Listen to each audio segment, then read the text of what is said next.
এই সরকারের অধীনে নিরপেক্ষ নির্বাচনের মাধ্যমে বাংলাদেশের রাষ্ট্র ক্ষমতায় বাংলাদেশ জাতীয়তাবাদী দল আসবে ইনশাআল্লাহ। বাংলাদেশ জাতীয়তাবাদী দলের বিকল্প আর কোন দল বাংলাদেশের মাটিতে নাই।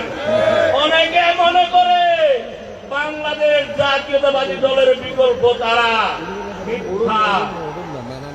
কখনো সম্ভব নয় বাংলাদেশ জাতীয়তাবাদী দলের বিকল্প হওয়া। নিরপেক্ষ নির্বাচনের মধ্য দিয়ে বাংলাদেশ জাতীয়তাবাদী দলে আবার ক্ষমতায় আসবে ইনশাআল্লাহ।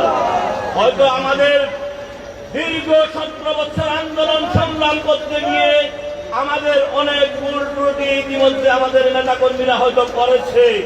এই ভুল ত্রুটি ক্ষমা করে বাংলাদেশের মানুষ বাংলাদেশ জাতীয়তাবাদী দলকে আবার ক্ষমতায় অধিষ্ঠিত করবে ইনশাআল্লাহ।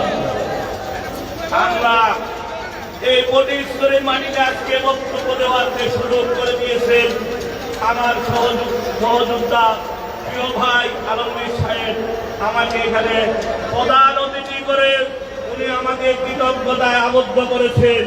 আমি ওনার প্রতি কৃতজ্ঞতা জ্ঞাপন করছি, ফটিকছড়িবাসীর কাছে কৃতজ্ঞতা প্রকাশ করছি। আলমগীর ভাই আমাদের আন্দোলন সংগ্রামের আমাদের এক অন্যতম সহযোদ্ধা। উনার মতন শিল্পপতিরা আন্দোলন সংগ্রামে আসে নাই। উনি আন্দোলন সংগ্রামে আমরা যেতে না চাইলেও আমাদেরকে নিয়ে যেতেন না, আজকে করতে হবে। উনি এই দলের জন্য অনেক করেছে, দল উনাকে সম্মানিত করেছে। উত্তর জেলা বিএনপির যুগ্ম আহ্বায়ক করেছিল। যখন উনাকে দল থেকে বহিষ্কারের চেষ্টা করা হচ্ছিল তখন উনাকে আমাদের ভারপ্রাপ্ত চেয়ারম্যান জনাব তারেক রহমান যুগ্ম আহ্বায়ক করে সম্মানিত করেছে। যখন উনাকে বহিষ্কার করার চেষ্টা করেছিল দেশ নেত্রী বেগম খালেদা জিয়া এই ফটিকছড়িতে উপজেলা নির্বাচনে মনোনয়ন দিয়ে আবার সম্মানিত করেছিলেন। উনি আমি যেদিন নির্বাচন হচ্ছে ফটিকছড়িতে আমি ছিলাম, আমি এসেছিলাম দেখতে।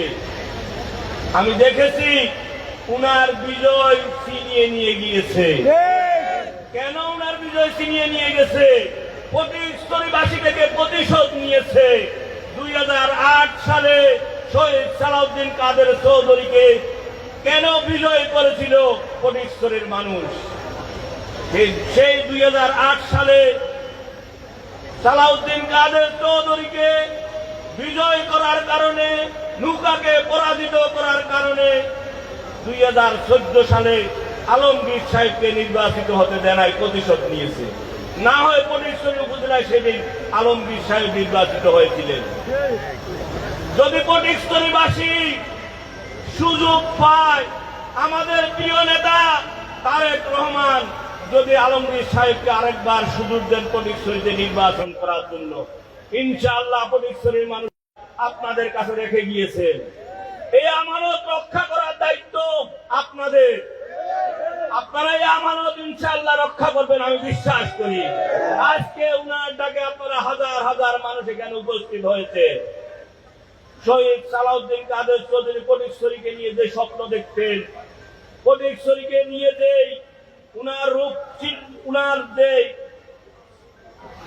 ভূমিকা ছিল, উনার যে স্বপ্ন ছিল, উনার যে অসমাপ্ত কাজ ছিল, উনার সেই অসমাপ্ত কাজ, উনার সেই স্বপ্ন আমি দেখি কাছ থেকে প্রতিদিন। আমাদের আলমগীর ভাইয়ের কাছে সেই স্বপ্ন যে ফটিকছড়ির মানুষের অসমাপ্ত কাজ সালাউদ্দিন কাদের চৌধুরী উনি সবসময় পাবেন। উনি কিভাবে ফটিকছড়ির উন্নয়ন ঘটাবেন, ফটিকছড়ির মানুষকে নিয়ে উনি সারাক্ষণ চিন্তা করেন। উনি ফটিকছড়িকে নিয়ে সারাক্ষণ স্বপ্ন দেখেন। আমি আপনাদের কাছে অনুরোধ করব, সেই শহীদ সালাউদ্দিন কাদের চৌধুরীর আমানত আপনার আগামী নির্বাচনে ভোট বিপ্লবের মধ্য দিয়ে আলমগীর সাহেবকে বিজয় করে সেই স্বপ্ন পূরণ করবেন, এই আশাবাদ ব্যক্ত করে আপনাদের সকলকে ধন্যবাদ জানিয়ে আমি আমার বক্তব্য শেষ করছি। খোদা হাফেজ। বাংলাদেশ জিন্দাবাদ। বাংলাদেশ।